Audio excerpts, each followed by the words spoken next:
नाटिका के सभी किरदार काल्पनिक है, वास्तवता में इसका कोई भी संबंध नहीं है। यदि वास्तवता में किसी में यदि आपको समानता नजर आती है तो यह एक केवल संयोग है। यह नाटिका सिर्फ संदेश देना और मनोरंजन देने के उद्देश्य से की गई है। एनपीसीएल के समस्त देवियों और सज्जनों को हमारा सादर नमस्कार।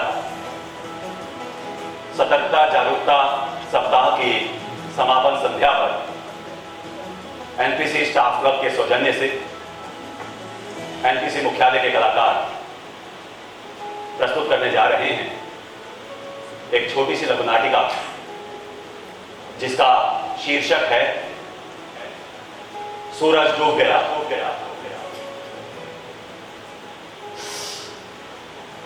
नहीं, बंद करो ये लाइट, बंद करो वो लाइट। डॉक्टर ये लाइट, ये हटाओ सर, ये लाइट बंद कराओ प्लीज, ये लाइट बंद कर दीजिए डॉक्टर। सागर, घबराओ नहीं, तुम्हें कुछ नहीं होगा। नहीं नहीं, सूरज डूब गया है, सूरज डूब गया है। ये लोग मुझे मार डालेंगे डॉक्टर, ये लोग मुझे मार डालेंगे। वो साहब, वो नीली शर्ट वाले साहब, वो मुझे पकड़कर फांसी दे देंगे। सूरज डूब गया है, मुझे मरना होगा। सूरज डूब गया है डॉक्टर। सागर, तुम बहुत स्ट्रेस में हो, तुम्हारा ब्लड प्रेशर भी बढ़ा हुआ आया है। देखो, तुम्हारा माइंड रिलैक्स करने की बहुत जरूरत है, इसलिए हम आपको एक इंजेक्शन देंगे। हाँ doctor, please give me the injection, please give me the injection. मुझे शांत कीजिए, मैं बहुत रेस्टलेस। थोड़ा बिठाओ इधर।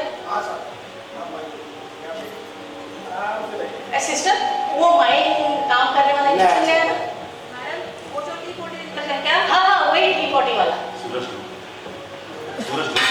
देखो सागर, हम तुम्हें अब एक इंजेक्शन देंगे जिससे तुम्हारा माइंड एकदम रिलैक्स हो जाएगा। ठीक है, घबराओ नहीं, एक छोटा सा इंजेक्शन लगेगा। सूरज डूब गया, सूरज डूब गया, मुझे मरना होगा। राजू, थोड़ा हाथ पकड़ो, आपको एक नस में इंजेक्शन लगवाएंगे।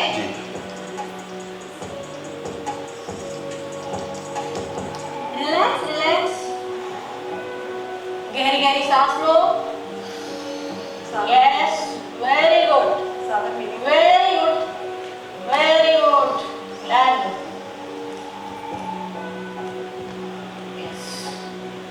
सिस्टर, ये सागर, अब तुम्हें एकदम रिलैक्स लगेगा। अब तुम मुझे बेझिझक बताओ, तुम्हें क्या तकलीफ है? तुम्हें जो कुछ भी याद आ रहा है सब कुछ बताओ। नहीं डॉक्टर, नहीं, मुझे कुछ याद नहीं आ रहा है। सागर, आप पानी पीना चाहोगे? हाँ, पानी पिलाओ थोड़ा पानी। देखो सागर, रिलैक्स रिलैक्स। लो सागर, पानी पी लो।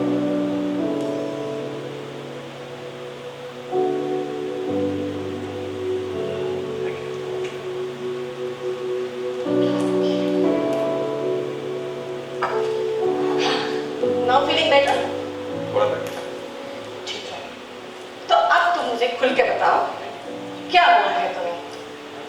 जो कुछ भी है बताओ, और देखो, ये समझ लो कि हम आपके मित्र हैं, हम आपकी मदद करना चाहते हैं। सच डॉक्टर, आप मदद करेंगे मेरी? हाँ सागर, फील फ्री, हम आपके दोस्त हैं। जो कुछ भी है बताओ।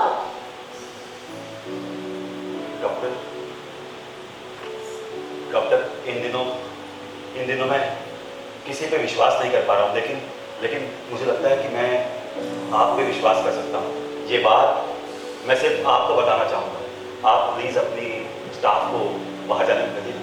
ओह सिस्टर, राजू थोड़ा बाहर जाइए। ठीक है मैडम। ठीक है मैडम।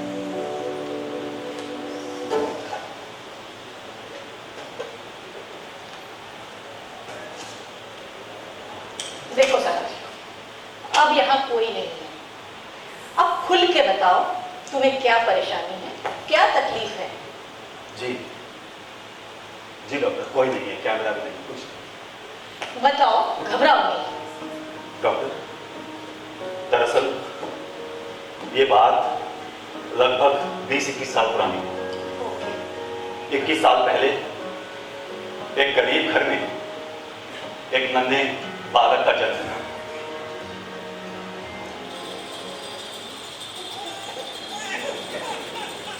नहीं नहीं, वो बालक मैं नहीं हूं। मैं तो इससे 5 साल पहले पैदा हो चुका हूं। ये बालक सूरज है। कहते हैं ना, होनहार विद्वान के चिकने होठ पार। सूरज के साथ भी ऐसा ही था। बड़े कष्टों से, बड़ी मेहनत से, बड़े जतन से सूरज के माँ बाप ने सूरज को पाला पोसा था। वो फावड़ा चलाते थे, तसला उठाते थे, बड़े बड़े काम करते थे, बहुत मेहनत करते थे, जतन करते थे, तब जाकर के उनका घर परिवार चल पाता। लेकिन सूरज बहुत ही गुणवान बालक था। बचपन से ही सूरज बहुमुखी प्रतिभा का धनी था। वो स्कूल में सबका लाडला था। स्कूल में दाखिले के बाद सूरज अपनी छवि बनाते हुए अध्यापकों और अपने साथियों के बीच अपनी अलग पहचान बना चुका था। फिर समय बीता और सूरज धीरे धीरे बड़ा होने लगा। खेलकूद और सांस्कृतिक गतिविधियों में भी सूरज सबसे आगे रहता। इसी बात को साबित करते हुए सूरज 10वीं की परीक्षा में पूरे जिले में अव्वल आया और साइंस की स्टडीज के लिए अच्छे कॉलेज में दाखिला लेकर अपने नाम के मुताबिक चमकते हुए सूरज पूरे कॉलेज में फर्स्ट आया। आईआईटी में एडमिशन लेने के उसके इरादे को कोई मेरिट रोक नहीं पाई। बहुत अच्छी रैंकिंग हासिल करके वो आईआईटी का स्टूडेंट बन गया। वहाँ भी अपनी अलग पहचान बनाते हुए वो सबकी नजरों का तारा बनने लगा। नौकरी में प्लेसमेंट के लिए उसे बहुत से अवसर आने लगे, लेकिन सूरज अपने देश में रहकर अपने देश के लिए कुछ करना चाहता था। इसलिए आईआईटी से बीटेक करने के बाद उसने एक सरकारी विभाग में नौकरी के लिए आवेदन किया। रिटन एग्जाम के लिए अपीयर हुए हजारों कैंडिडेट्स में से इंटरव्यू के लिए केवल 50 का सिलेक्शन किया गया और सूरज रिटन एग्जाम के 5 टॉपर्स में से एक था। लकीली डिपार्टमेंट में 5 ही वैकेंसीज थी। सूरज को पूरा विश्वास था कि उसका चयन हो जाएगा, लेकिन उसका सिलेक्शन नहीं हुआ। वो ये सदमा बर्दाश्त नहीं कर पाया और उसने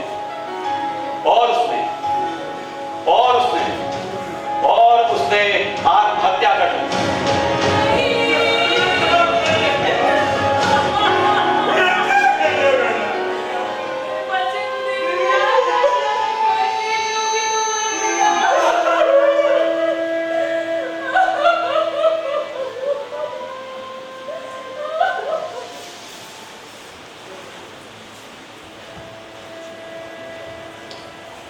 और उसने ये नहीं हटाना था,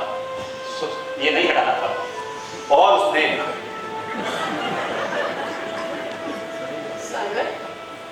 उसने आत्महत्या कर ली। वो मर गया। एक चमकता हुआ सूरज डूब गया। डॉक्टर, एक चमकता हुआ सूरज डूब गया। वर्तमान में आओ सागर, वर्तमान में आओ। तुम एक साइकियाट्रिस्ट के पास आए हुए हो। देखो, अब जो कुछ हुआ, जो बीत गया, वो भूल जाओ। देखो, अब तुम मुझसे बात करो। मुझे ये समझ नहीं आ रहा है सागर कि तुम्हारा सूरज के साथ क्या कनेक्शन था। क्या वो तुम्हारा भाई था? वो तुम्हारा दोस्त था? ये कौन था वो तुम्हारा?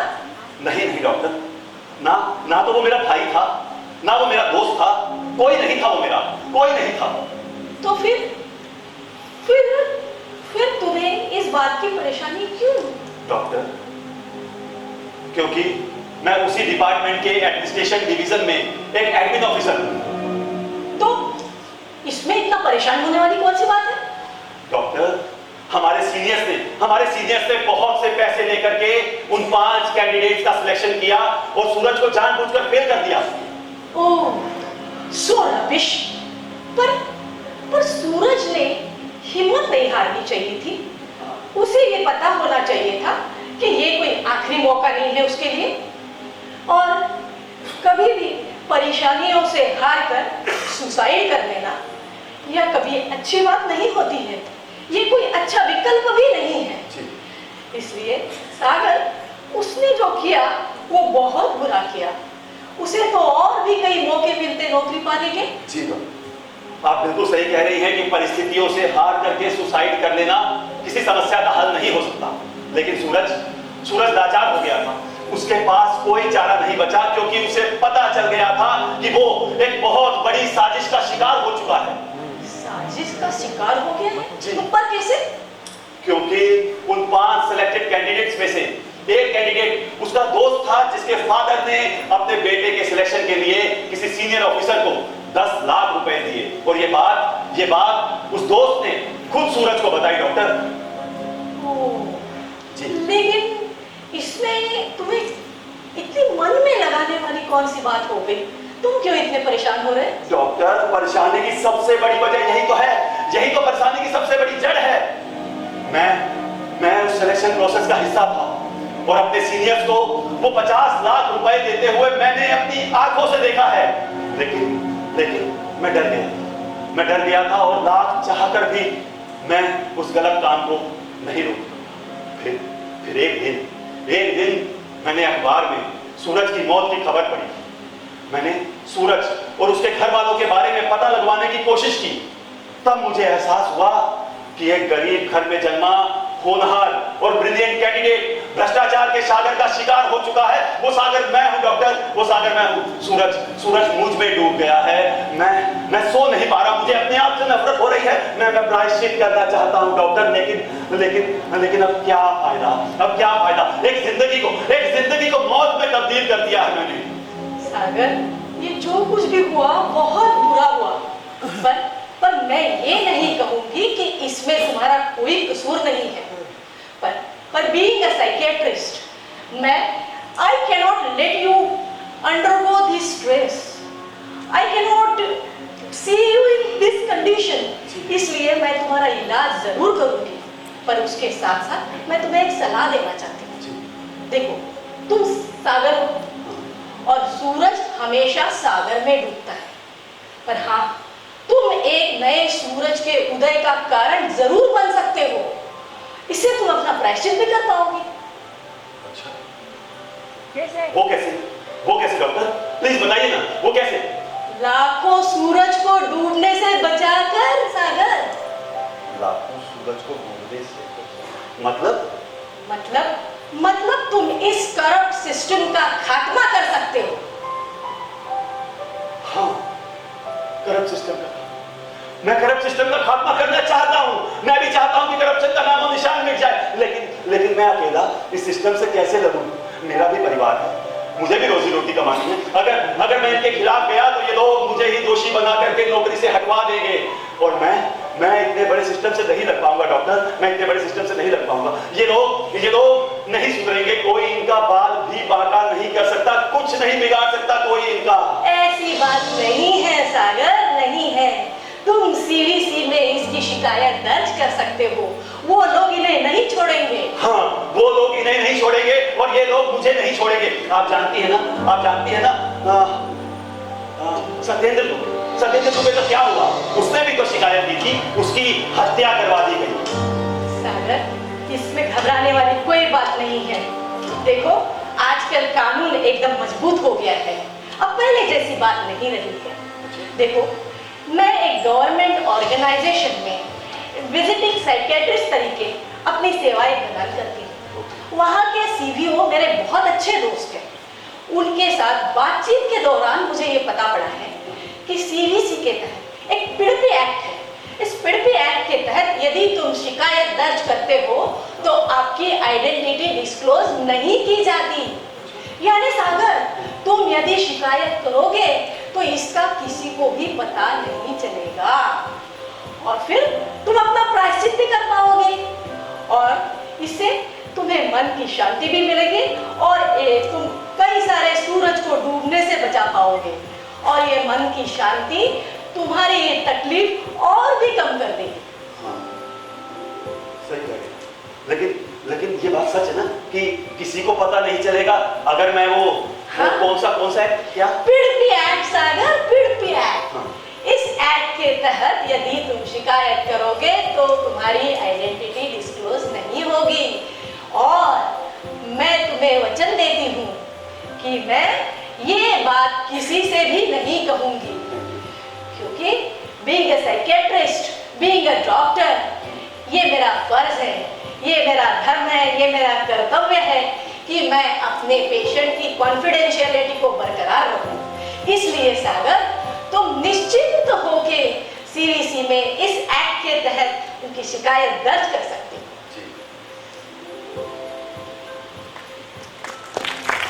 और फिर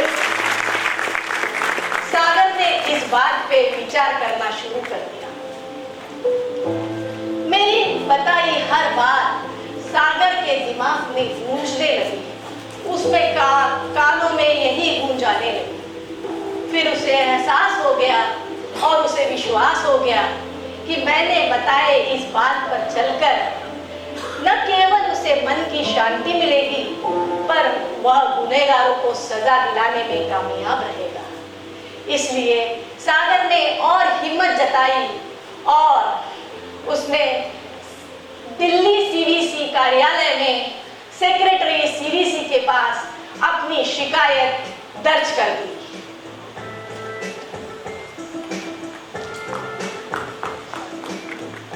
सर,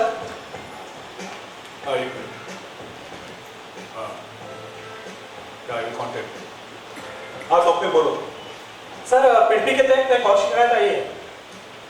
पिड़पी शिकायत? अरे वेरी गुड। किसने भेजी है? कहाँ से आई है? सर भोपाल से किसी सागर आदमी के व्यक्ति ने भेजी है। अरे सबसे पहले इसका नाम का पर्चा यहाँ से आड़कर इसका अलग कर दीजिए तो दैट गलती से भी इसका नाम कहीं पर रहना चाहिए। बिल्कुल सही कहा सर आपने। पिड़पी का उद्देश्य यही है कि शिकायत करने वाले का नाम हमेशा गुप्त रखा जाए।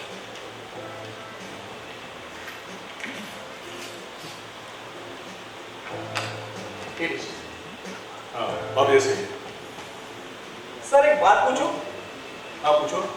सर ये पिड़पी के अंतर्गत आने वाली शिकायतों की संख्या बढ़ रही है, क्या इसका मतलब यह है कि हमारे देश में भ्रष्टाचार बढ़ रहा है? अरे नहीं स्वप्निल, इसे ऐसे नहीं लेना है।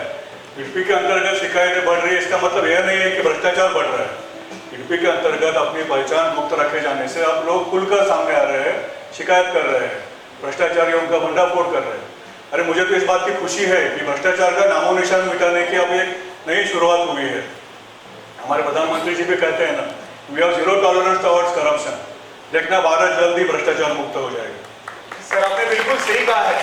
पहले हम लोग शिकायत करने के लिए डरते थे, कहीं अपने परिवार को और अपने को कोई नुकसान न हो जाए, लेकिन आज पिड़पी का सहारा लेते हुए आज लोगों में एक आत्मविश्वास पैदा हुआ है कि अगर हम कंप्लेंट करेंगे तो हमें कोई नुकसान नहीं होगा और जो भ्रष्टाचारी है उनको सजा जरूर मिलेगी। मनोज आपने बिल्कुल सही कहा। आप तो एक बात समझ लो, जितनी पिड़पी शिकायत ज्यादा बढ़ेगी उतना जल्द इन भ्रष्टाचारियों के करप्ट सिस्टम का सफाया होगा, वो भी अंदर से। और तो और हमने पिड़पी प्रोविजन के तरफ से यह भी सुनिश्चित किया है और आम लोगों को विश्वास दिलाया है कि अब कोई सत्येंद्र दुबे नहीं होगा, ना कोई मंजूनाथ होगा। अगर होगा तो इस करप्ट सिस्टम का सफाया होगा। हम बताइए। ये जो शिकायत आई है हाँ। इसको मैंने पढ़ लिया है। इसमें एक रिक्रूटमेंट स्कैम के बारे में लिखा है और काफी पैसे का भी लेन देन हुआ है। हाँ। एक डिजर्विंग कैंडिडेट ने आत्महत्या का मामला भी इसमें दर्ज है। सर बड़ा सीरियस मामला लगता है। बताइए। Now, how to go about it, sir? Let's write to CBO of that organization. This is PDP complaint. All investigation must be completed within 12 weeks and investigation report should come here. और हाँ अपने portal पे भी डाल दीजिए, उन्हें online complaint जल्द से जल्द मिल जानी चाहिए। जी। और फिर कुछ ही हफ्तों बाद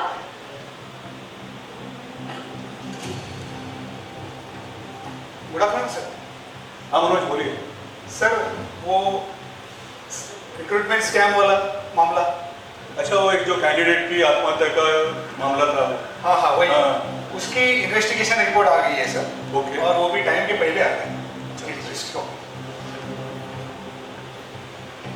वेरी गुड।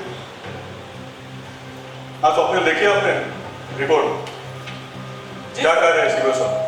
जी सर, इस रिपोर्ट के मुताबिक मामले की छानबीन की गई है और जो ऑफिशियल्स इनमें इन्वॉल्व थे उनके अगेंस्ट चार्जशीट इशू हो गई है। इंक्वायरी के बाद चार्जेस थ्रू हो गए, सारे ऑफिशियल्स को टर्मिनेशन रिकमेंड कर दिया गया है। और चूंकि इस मामले में पैसे का लेन देन और एक नौजवान को आत्महत्या के लिए उकसाना भी शामिल था, इस मामले को सीबीआई को वर्क कर दिया गया है। सारे दोषी अब जल्दी सलाखों के पीछे होंगे सर। वेरी गुड, न्याय हो गया है। सीबीओ साहब को इन्वेस्टिगेशन रिपोर्ट का एक्सेप्टेंस कन्वे कीजिए और उन्हें कहिए कि जो टर्मिनेशन के मामले पे उचित कार्रवाई करने के लिए उन्हें सूचित कर दीजिए।